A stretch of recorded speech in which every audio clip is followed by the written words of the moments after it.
మంచు మనోజ్ మళ్ళీ లొల్లి. గల్లీలో మళ్ళీ మళ్ళీ లొల్లి. అసలు ఏం జరిగింది అంటే, మంచు మనోజ్ కారు దొంగతనంగా టూయింగ్ చేశారు విష్ణు మనుషులు. అలాగే మంచు మనోజ్ భార్య మౌనిక గారి మినీ కూపర్ కార్ని కూడా టోయింగ్ చేసుకుంటూ తీసుకెళ్లి రోడ్డు మీద ఎక్కడో గ్రౌండ్లో పడేశారు. ఇంట్లో సామాన్లన్నీ ధ్వంసం చేసేశారు. మనోజ్ దాచుకున్న కొన్ని వస్తువులను కూడా కనపడకుండా చేశారు. ఇదంతా ఎందుకు చేస్తున్నారు అంటూ మోహన్ బాబు గారి ఇంటి ముందు బిచ్చపోన్లాగా కూర్చున్నాడు. అసలు సమాజానికి పనికొచ్చేది కాదు. పోనీ వీళ్ళ కుటుంబ వ్యవహారం సీరియస్గా కూర్చొని బకాసం పంతులు కూర్చొని రారా తమ్ముడు అని అంటాడా అంటే అది లేదు. పోనీ మోహన్ బాబు గారు జోక్యం చేసుకొని ఏదైనా మాట్లాడదామా అంటే బకాసం పంతులు మాట్లాడినాడు. 100 మంది బౌన్సర్లు దించుతాడు.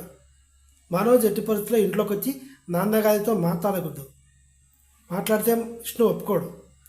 సో ఇది జరుగుతుంది. అసలు విషయం ఏంటి అంటే, మంచు విష్ణు కన్నప్ప సినిమా ఏప్రిల్ 25కి రిలీజ్ చేద్దామని ప్లాన్ చేసుకున్నారు. కానీ మనోజ్ కూడా నేను భైరవం కూడా అప్పుడే రిలీజ్ చేస్తా సేమ్ డేట్లో అని గెలికాడు. వీళ్ళకి మండింది. దెబ్బకి కన్నప్ప సినిమా పోస్ట్ పోన్ చేసుకున్నారు. సమ్ విఎఫ్ఎక్స్ ఎఫెక్ట్స్ ఇచ్చచ్చ అని చెప్పి ఏదో ప్రాబ్లం ఉంది అని చెప్పేసి సాకు చెప్పాడు బకాసం పంతులు గారు.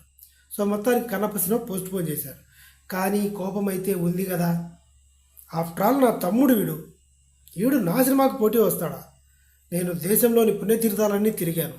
రాజకీయ నాయకులందరినీ కౌగిలించుకొని బట్ట కప్పి వచ్చా. దాన్ని ఏమంటారో గుర్తు రావట్లా. శాలువా కప్పి సత్కరించి సన్మానం చేసి వచ్చా.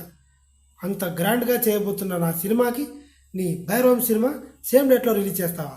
నీతో కచ్చి పో అని చెప్పి మనుషుల్ని పంపించి అదే జల్పల్లో మనోజ్ కూడా ఉంటాడనమాట. మనోజ్ ఇంటికి పోయి ఆ కార్లు టూయింగ్ చేసేసి బయటపడేసి ఇంట్లో సామాన్లు పీకి పందిరేసి కొన్ని సామాన్లు కనిపించకుండా చేసి ఇంత రచ్చ చేశారన్నమాట.